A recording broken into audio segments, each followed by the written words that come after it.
Hello there. Welcome to our today's science lesson. The topic for the day being chemical formulas for compounds.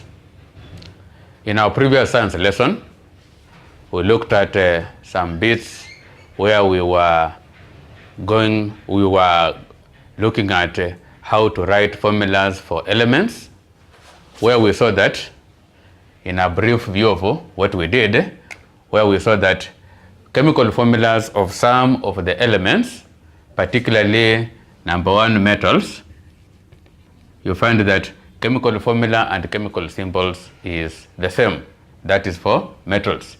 Then when it came into nonmetals, we had to divide it into three. The first portion being, you look at the state symbols at which that particular nonmetal element is existing. We saw that for those that exist in a solid and a liquid state, their chemical symbol is just the same as the name of that particular nonmetal.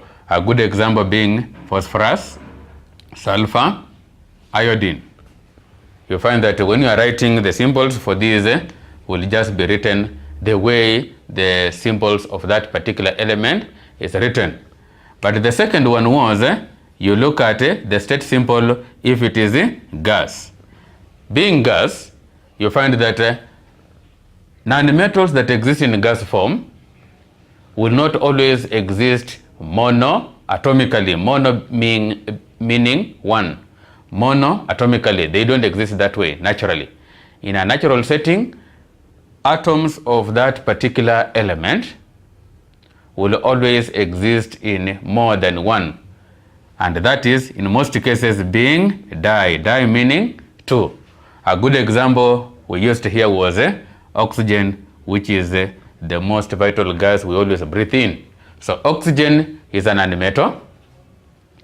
Being an nonmetal, it does not exist monoatomically as O, meaning one atom. It will exist as O2, meaning that two atoms have come together. This is to show that when you are naming nonmetals, also look at how they exist under normal conditions. Is it as a state symbol liquid, solid? An example we have seen phosphorus, sulfur and iodine. Is it gas form? An example here we are seeing oxygen. But remember, when we were talking about chemical formulas for elements, you have to remember that even if it is a molecule, which is a compound, the molecule must have atoms of the same element. Then lastly, which is number three, for the nonmetals, is to look at those nonmetals we call noble gases. These are elements that do not take part in chemical reactions. They are inert. So being inert, you'll find that they are the only nonmetals that will exist monoatomically. Monoatomically. Under natural conditions. A good example here is helium, which will always be found in gas form, but written as helium, capital H, small e, but not in di or triatomic form. It is the only nonmetal that will behave that way. So this was when we were looking at chemical formulas of elements. In our today's lesson, we want to look at chemical formulas for compounds. When looking at compounds, you have to realize that we can categorize them into two, and that is, apart from the compounds we have already seen, which are compounds but elements, that is atoms, two or more, but of the same element. Today we want to look at compounds where we are still talking about a compound like the previous case, but in this compound, the elements present are, the atoms present are not of the same element. The atoms are not of the same element, like in the previous case that I've just shown here. Now, in this case where the atoms are not of the same element, we can have it in two groups. these two groups. The first group being a compound that has only two atoms.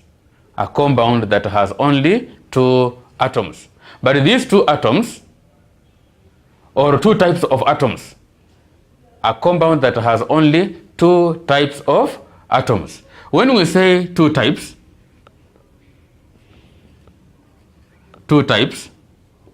what we mean, we may have an atom represented as A and another one represented as B in one case, but you can also have A and B, and maybe this B, there are two of them, or that B, there are three of them, and so on. But still, even if there are 2, 3, and so on, what we are interested in is two types of atoms.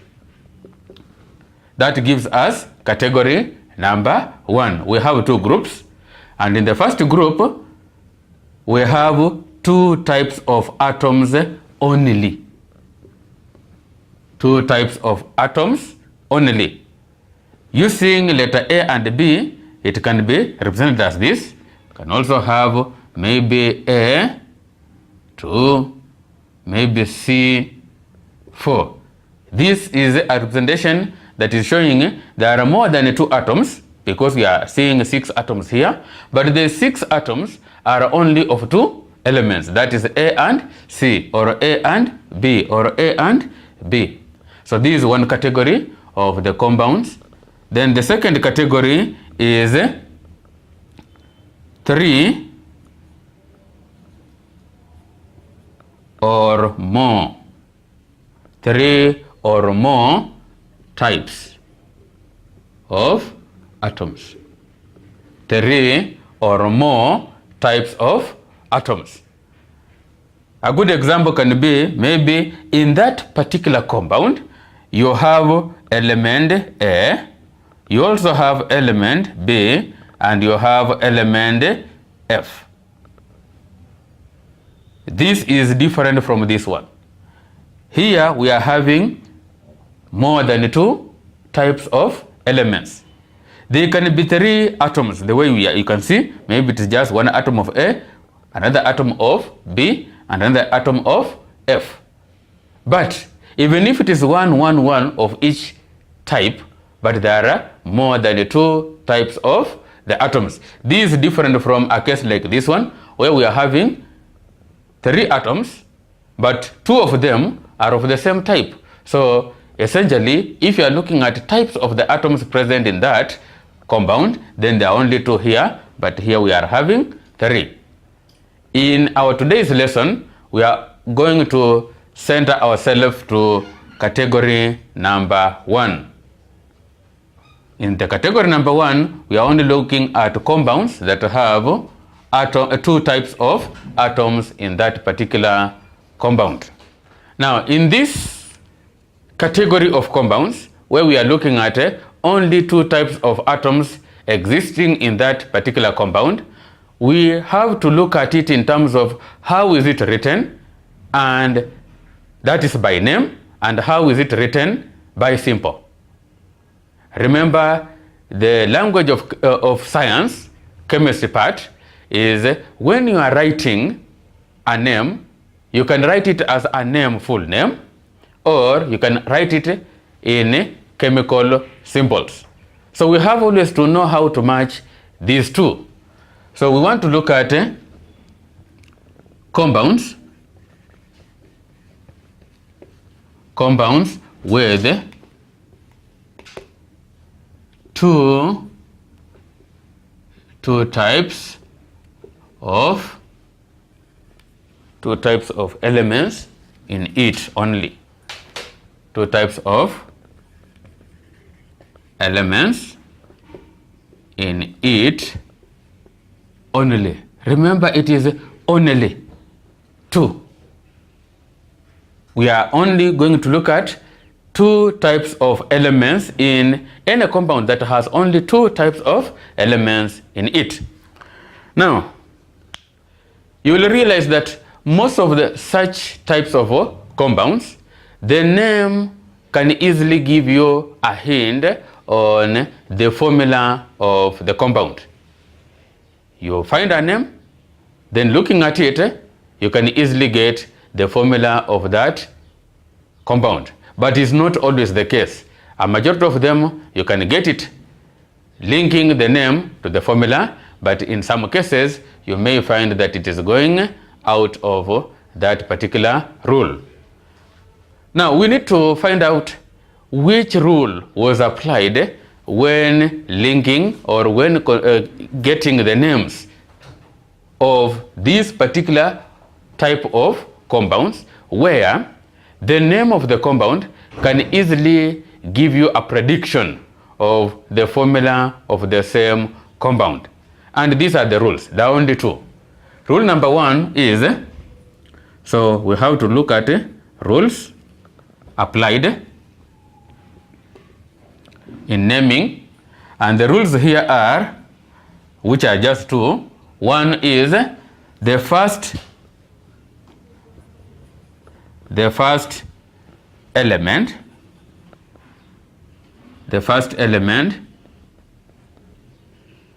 the name is given in full. The first element in that particular compound. The first element in that particular compound, the name is given in full. So the first element in the compound,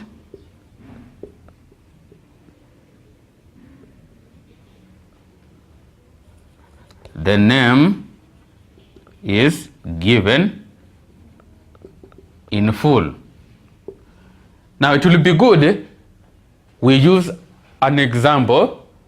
We look at the first element, how the name comes about, before we look at the second point. So a good example here is, let's use one of the most common gases we interact with, and that is carbon dioxide.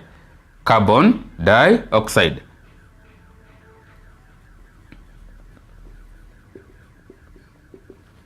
In carbon dioxide, the formula is normally written as capital C, capital O, 2.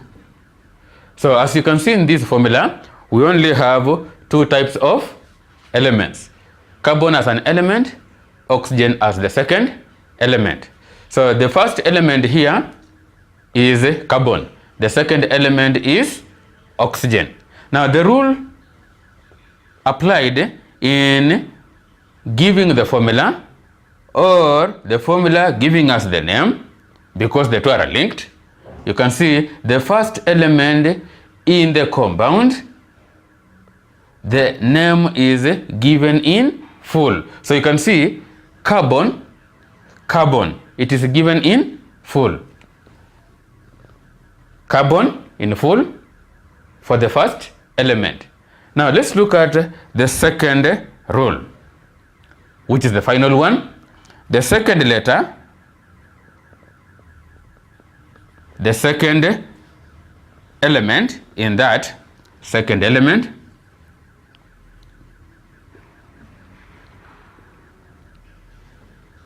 the name is given in part. The name is given in part, just a portion of it, then followed by that name, that part of that name. For example, here the name could have been oxygen. For the second letter, the name is oxygen, but we cannot see the name oxygen in this name anywhere. So what is it? It is given in part, then followed by ID. So this is an important aspect we need to note, ID. So in the second element, the name is given in part, followed by ID. In this second point, when naming, we also need to realize that, as you can see in our carbon dioxide, we also have to particularly specify how many atoms of that particular second element are we talking about? Is it 1? Is it 2? Is it 3? And so on. An example here, our second element, which is oxygen, it is not 1 atom. They are 2. So we have to add a word, a prefix in our name to specify how many atoms are present, so that we can get it being different from, if I can talk about carbon monoxide, or I can also talk about carbon trioxide. So as you can see, you can get it. I'm using particular words: mono, di, tri. What does this one mean? It means that whenever we are naming, we always have to specify the number of the atoms in the second element in our compound. So it will also be good if we can give those numbers as prefixes that are applied in naming of these compounds. So just a note, we have now seen that in naming we have to specify the number of atoms making the second element in the compound. So we have to specify the number of atoms making the second element in the compound. How do we specify this? There is a way we have to follow, an agreed way we have to follow, and this is the way we have to number the numbering of those elements, of those atoms that are forming the second element. And these are mono for 1, di for 2, tri for 3, tetra for 4, penta for 5, hexa for 6, hepta for 7. If you can just go up to 10, because in most cases we always have these ones as molecules and it's not easy to go beyond 10. So we can talk of 1 up to 10. So we are at number 7, where number 7 is hepta, then octa for 8, nona for 9, and deca for 10. Deca for 10. What does this mean?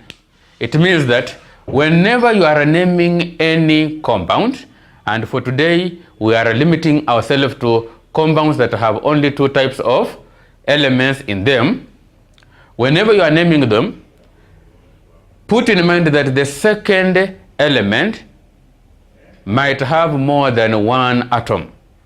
And if it has more than 1 atom, and even if it is 1, it is good to specify that it is 1. And if it is more than 1, then you also have to specify which number. An example here we have seen carbon dioxide. Di meaning 2. As you can see, 2 oxygen, dioxygen. Now let's come back to our second way of how to write the second element. We said that it is written in part. Now looking at this, we know now where our di is coming from.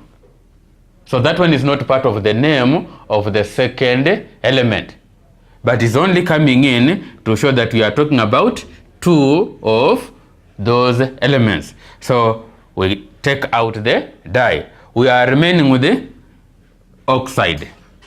Now in this oxide, this is different from oxygen. Oxygen is not oxide by name. Oxygen should have just remained as oxygen. But how comes we have not written it as oxygen? It is only an issue of following the rules. And the rules are, we have it part. And the part of oxygen that was taken is ox. Ox was the part of oxygen that was taken. So they only took ox as part of oxygen.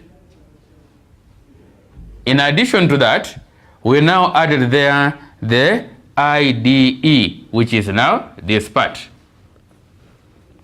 So ox is part of the name of the second element, which is oxygen, ox.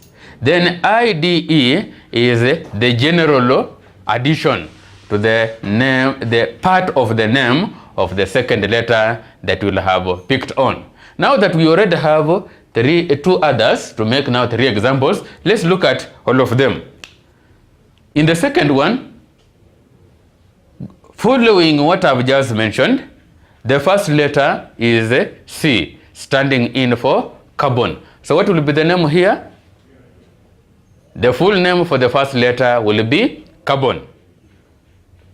The second letter is O, which is a symbol for element oxygen. So the second name we expect is oxygen. But we have just been told from the second rule is you take part of it, and we are going to take part of it as ox, O and X. Then, in addition, we have said that after the part, we follow it with the ID. So we expect it to be oxide. Oxide. We have the ox plus IDE to give us oxide. But we have also gone further and seen that we have cases where you will have same type but different numbers, like these 3. Same type, 2 of them, 2, 2, 2, 2, 2. But the names are different.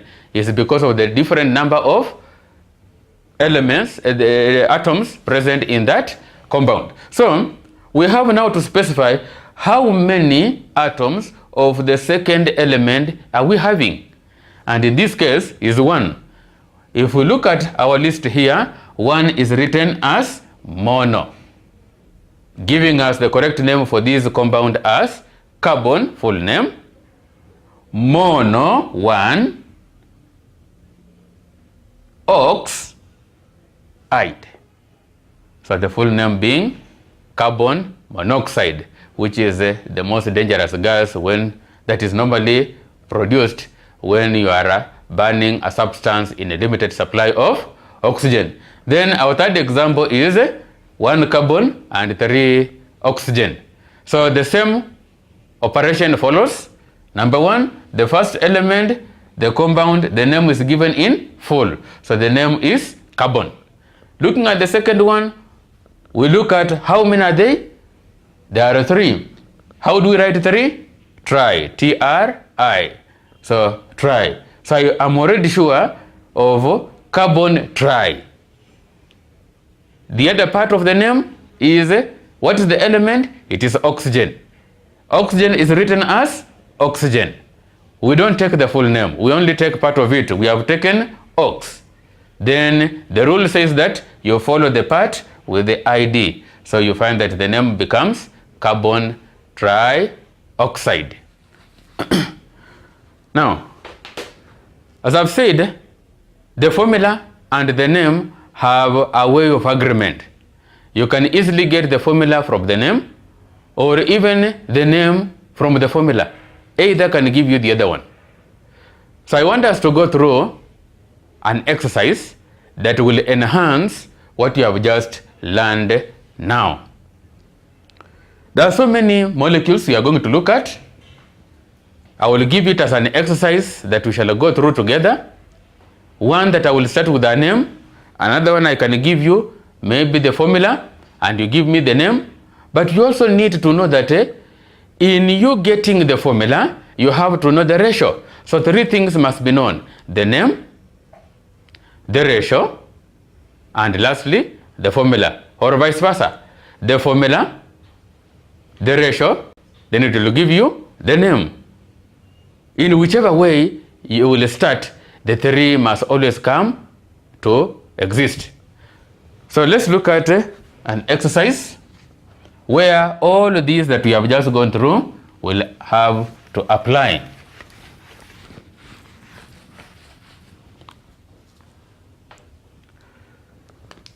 So let's name the following.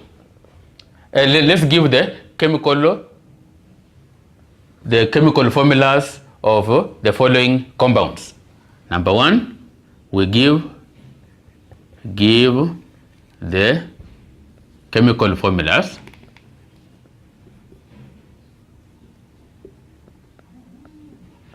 of the following. So we have nitrogen dioxide. Nitrogen dioxide.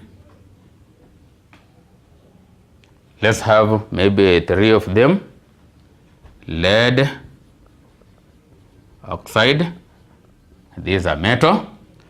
These are non-metal. We have a mixture of all of those so that we can see if indeed it applies to all cases. We can also have sulfur trioxide.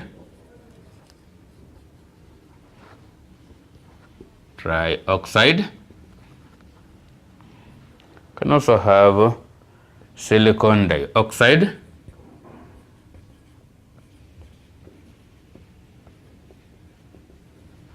And lastly, because I only want us to look at 5 for now, we can have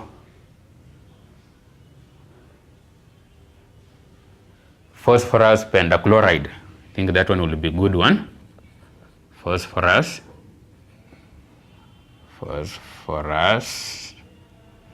pentachloride. Now, before we embark on the exercise, let's look at the name and in relation to the rules before we proceed to looking at the ratio and the chemical formula. We look at the name in relation to the rules as we have just looked at them a while ago. Now, in number 1, nitrogen dioxide. In nitrogen dioxide, nitrogen is giving us our first element in this compound. Then the second element is coming in the second name. But in this second name, we also have a part of it that is showing the number of atoms of that particular element. How many are they? So here you can see it is giving us a di. In the second name, we are having lead as our first element, written in full, following the rules. The second one, we are having oxide. There is no addition to this oxide, meaning that we only have 1 oxygen. If it were more than 1, we could have added there a di. When it is 1, you can either use the mono or you don't have to use it because it is one and the same. But more than 1, then you have to be very categorical by showing how many of those second element are you talking about. Then the third one, we have sulfur, giving us the first name in full. As you can see again, in the second one, it is giving us short. Here we had ox, here we have ox, we have ox. And in the last part, we have this part, which is common. It is common to all, IDE, following the rules. But we also have an addition here of tri, meaning that this oxide, standing in for oxygen, there are 3 of them combined with this sulfur to form a compound. Coming to the fourth one, first name silicon, standing in for silicon as an element, the first one, and the second name also, as the other cases we have seen. You can see there are two of them. Which ones? Oxygen. And the fifth one, which is now different from all of this, and I feel this one is a good representation of all the others that do not have oxygen, so that we realize it is not always that the second letter, the second element must always be an oxygen. No. It happens that most of the compounds we interact with are always having oxygen as the second letter, but that is not always the case. So a good representation here is phosphorus pentachloride. In this name, phosphorus is coming in as the first element, which carries full name, phosphorus. But looking at the second name, we first of all have to look at how many are they. And you can see penta means 5. So there are 5 of them. These 5 are the 5 of the second element. And this second element is having the part of the name, which is chlor. Chlor. Coming from chlorine. Chlor coming in from chlorine. So we took this part of the name to be used in naming the second element. Then, as the rules go, we now finish off by looking at IDE as an addition, giving us the name phosphorus pentachloride. Now that we have confirmed our names truly conform to the rules, let's do the second part. Identify the ratios of those elements in the name. The ratio of those elements in the name. So here we have, for the first example, we have nitrogen, capital letter N. Remember, since these are all different elements, they all must be written in capital. Capital both in appearance and in shape. You cannot write maybe capital in terms of a letter, and yet the other letter appears bigger or smaller than it. They will be contradicting. An example is, if I write N, the way it appears is capital letter N. But when I come in to write oxygen as our second letter, and I write it this way, it is wrong. This one will show that this N ceases to be a capital letter. It becomes a small letter, which is against the rules. So the two must be of equal size to agree with the rules that they are now all capitals. So the correct way to write now the oxygen, we have to make sure that the oxygen and the nitrogen are of equal size. So there we have our nitrogen, then oxygen, oxygen. That's not enough. We have said that we have to get now the ratio. By ratios, what are we seeing? Nitrogen is only 1.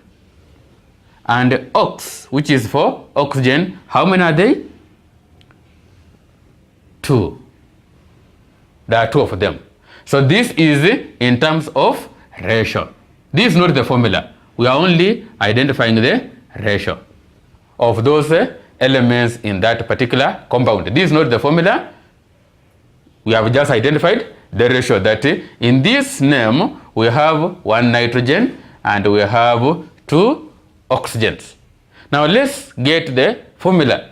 And the formula here will be capital letter N, capital letter O. How many nitrogen? 1. Since it is 1, there is no need of indicating the 1. But if it is more than 1, we have always to indicate. The oxygen, how many are they? They are 2. And therefore, we have to indicate the 2 in that manner. This is how nitrogen dioxide is written, showing the 2 elements that are present, nitrogen and oxygen, and also how many oxygen atoms do we have in that particular formula. Let's look at our second example. The same to this, we have to identify the ratio. The ratio here is, the first element is lead. Lead is written this way.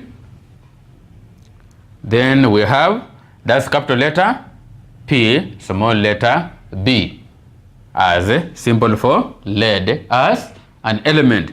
Then here we have oxygen.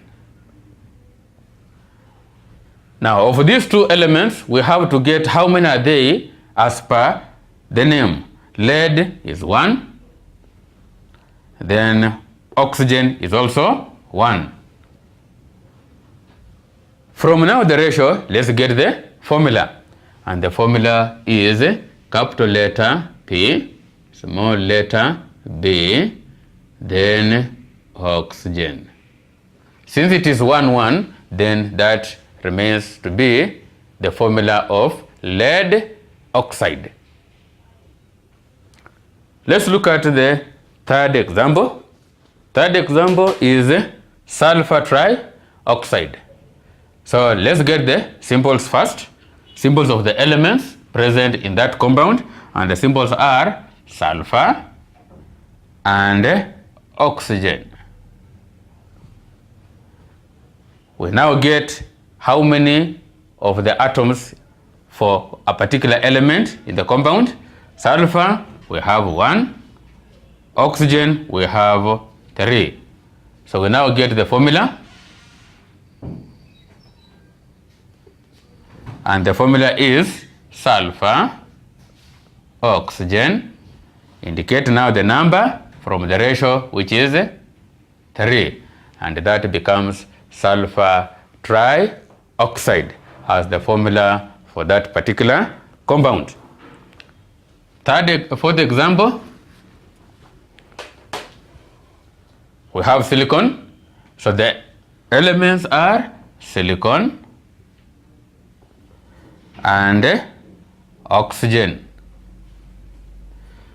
This one has 3 letters, but the first 2 letters stand in for one element, which is silicon. Since the 2 letters stand in for the same element, it is only the first letter that should be capital letter. The second letter should be small letter. But oxygen is standing in for a different element, which is oxygen. So that one must be written in capital form. So the only letter here to be small letter is I. But S and O must be capital, meaning that they must be of same size. So the ratio here is silicon, 1 of it, and oxygen is 2 because of the name di, giving the formula as silicon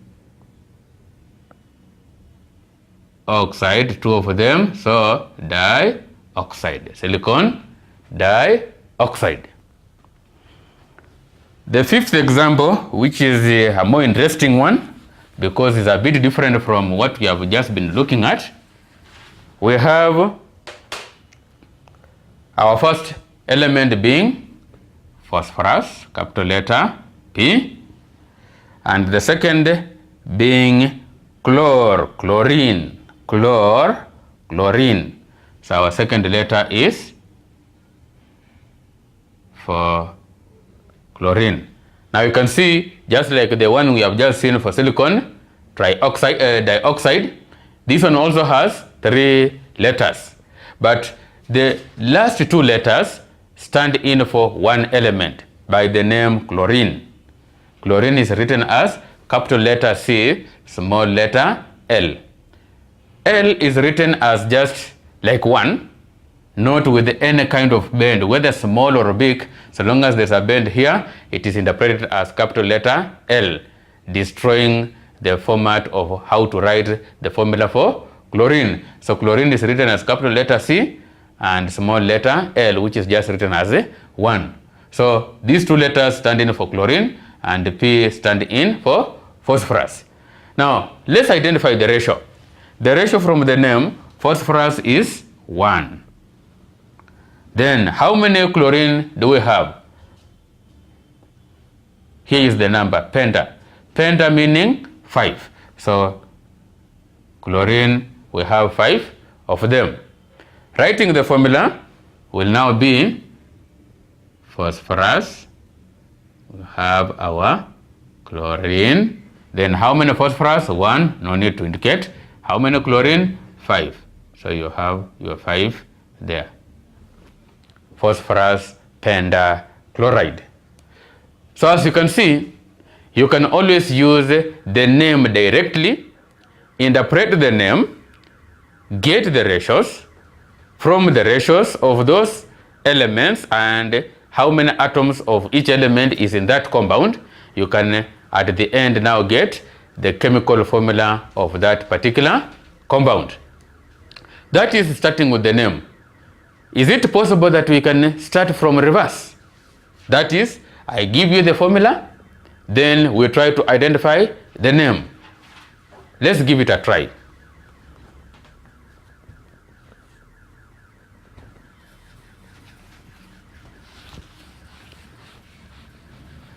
So we give the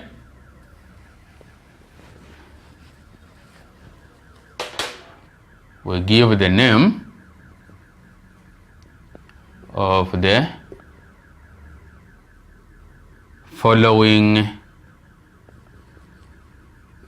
chemical formulas.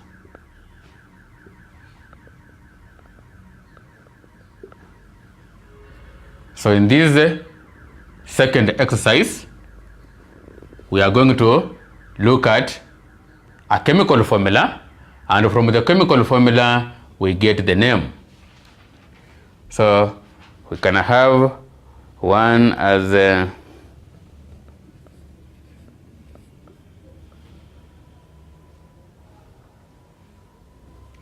we have 2 of this type. We shall see how the name would come about. We can also have this one.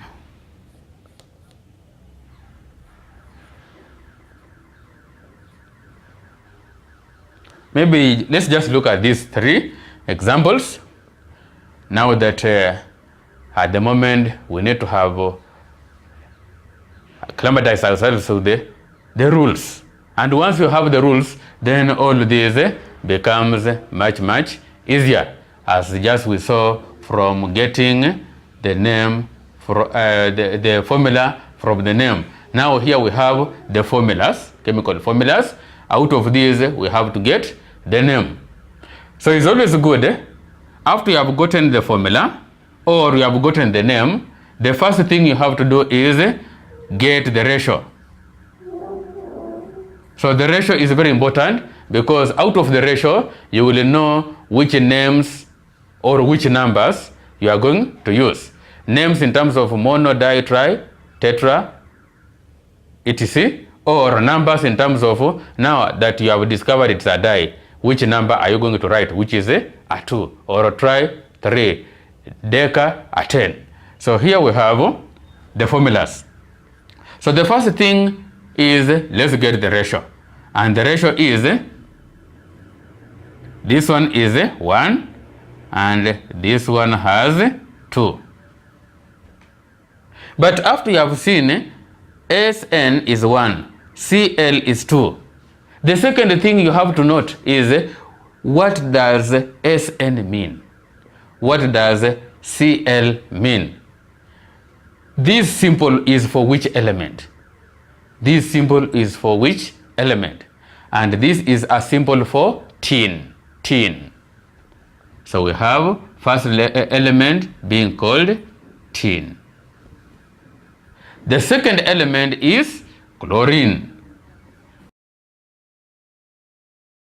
So we have the second element as chlorine. But now, this one cannot be the name of this.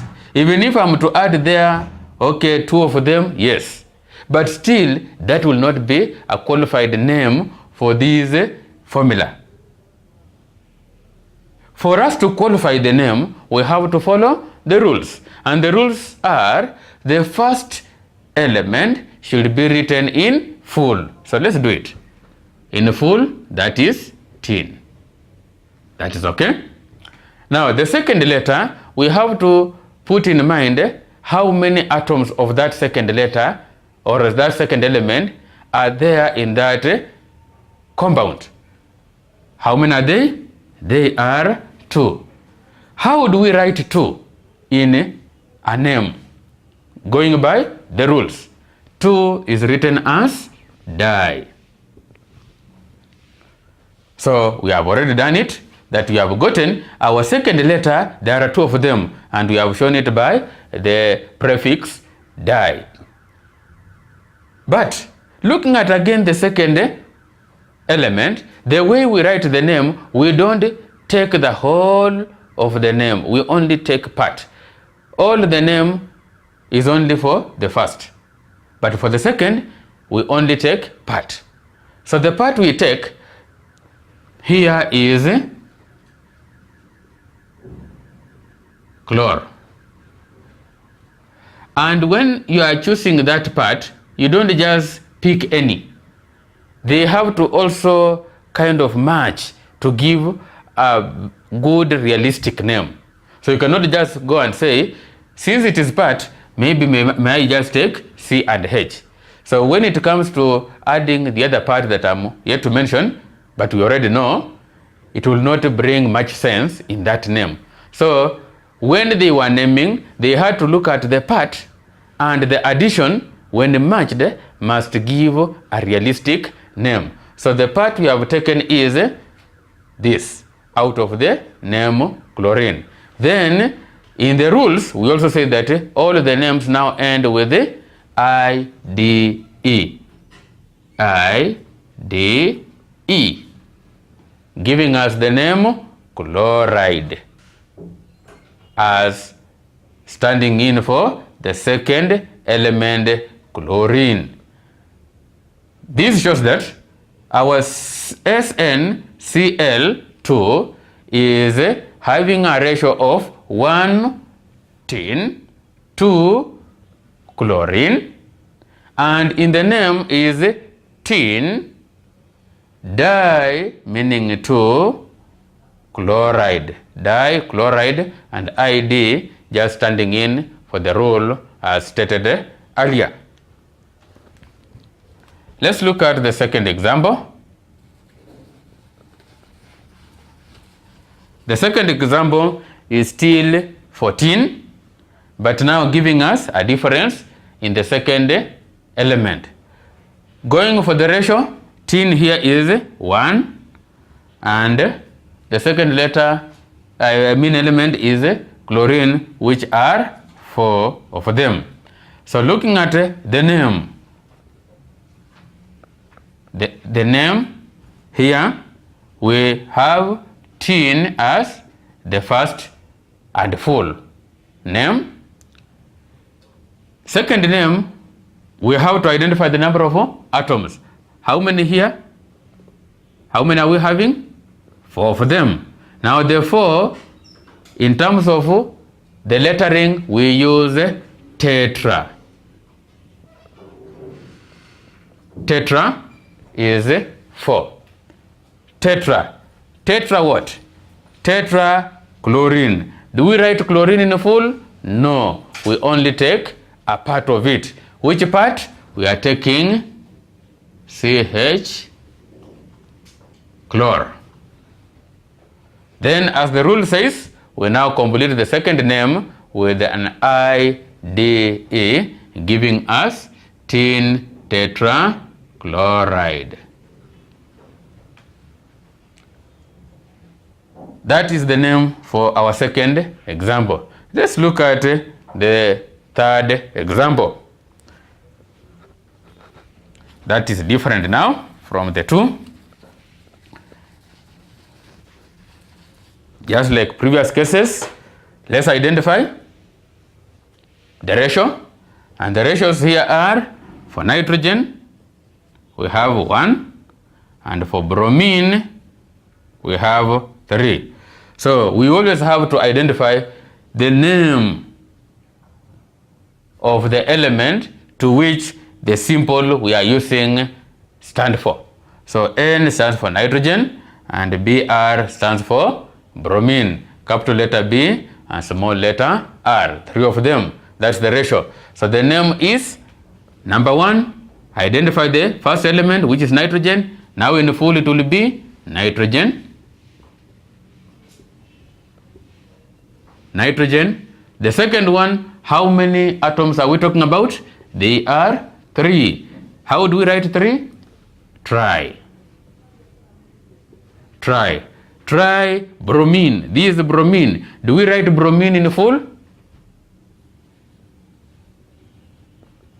For the second letter? No.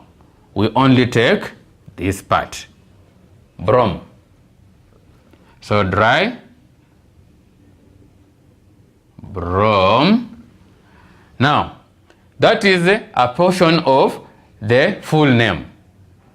Rule says you now complete the remaining part of the name with an IDE. IDE.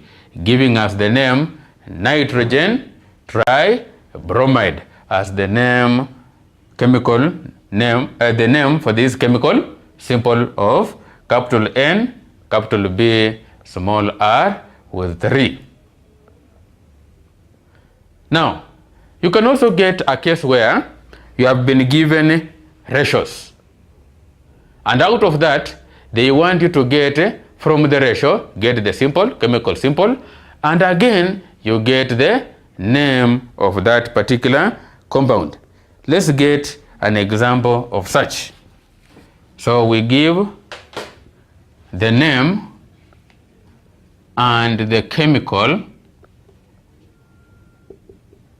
formula,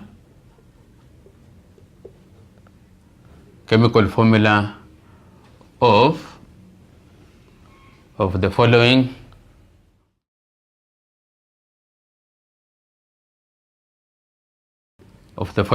So here we want to look at name, and again we look at the formula from the following ratios. From the following ratios of elements.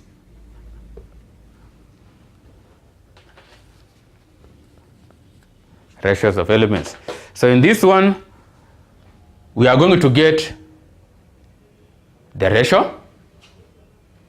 We get the ratio, and from the ratio, let's get the name, and we also get the formula of that compound. Can have just 3 examples. Let's have nitrogen and oxygen. Then nitrogen, the ratio is 2, and oxygen, the ratio is 3. The second one, we can have phosphorus and fluorine.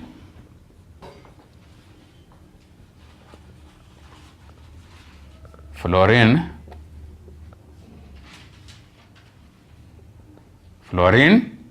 Here we can have a ratio of 1 to 5.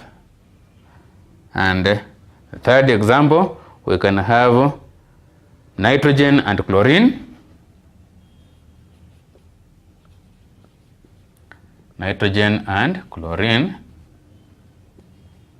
where we can have this one 3 and this one 1. So this is an example. Can we get from these ratios the name and the formula? The answer is yes. How? We can start with the either. And from getting the formula, you will get the name. Or from getting the name, you will get the formula. So for the first one, let's first of all get the formula before getting the name. So the formula is nitrogen. Let's now write nitrogen formula-wise. It is capital letter N. Oxygen formula-wise is capital letter O. We have ratios, meaning that this nitrogen, how many are we having in the formula? 2. Oxygen, how many are we having in the formula? 3. So nitrogen by formula, here we shall have 2 and oxygen 3. This gives us the chemical formula of this ratio. Can we get the name out of that? Let's give it a try.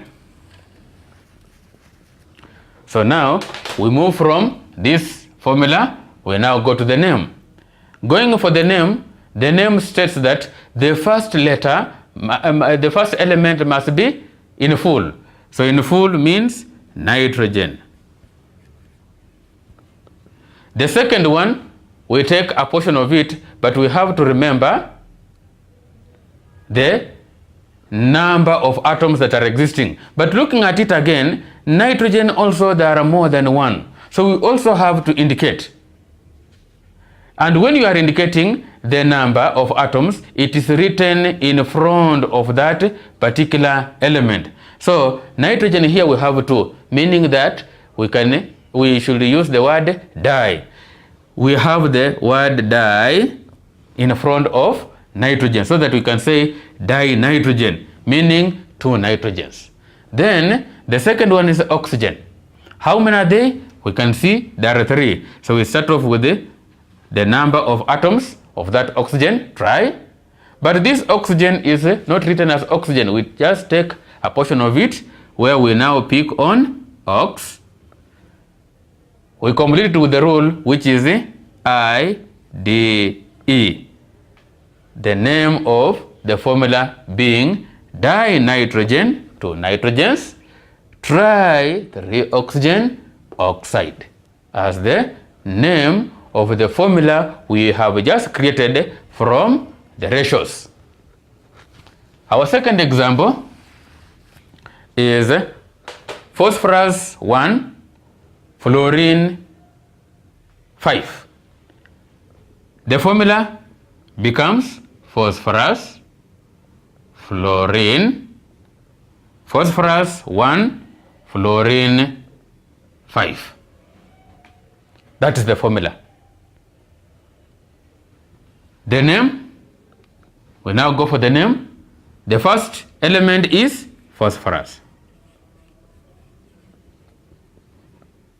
Phosphorus. The second name, we have to check on how many there are. This one we don't have to indicate mono because indicating or not indicating 1 is one and the same. So we only indicate if it is more than 1, like what we have just done for our previous example number 1. So for fluorine, we have 5 of them, and 5 means penta. After the penta, then we have fluorine. Do we take the whole name? No. We now take just a portion of fluor. We complete the portion of the name fluorine. We have only taken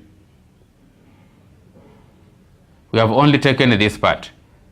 Complete as fluoride. Phosphorus penta fluoride is the name to this formula that we have just created from the ratios. Our last example is nitrogen and chlorine.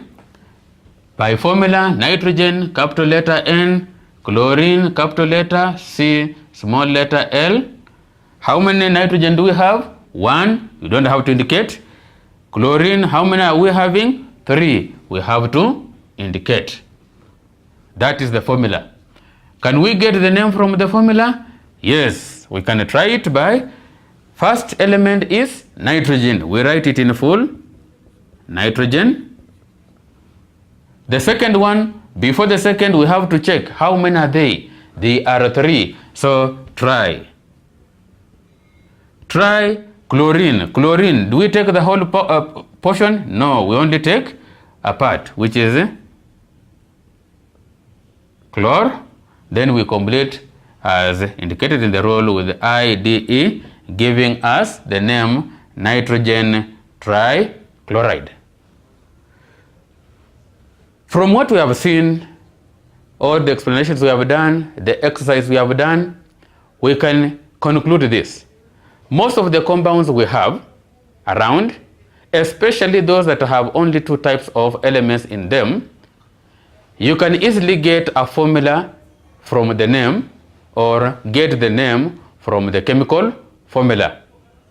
You can do more practice, check on so many others, but as I said earlier, we may have 1 or 2 that will be deviating from that rule. as we shall be looking at in our next lesson, where we have more than 2 types of elements existing in the same chemical compound. Thank you.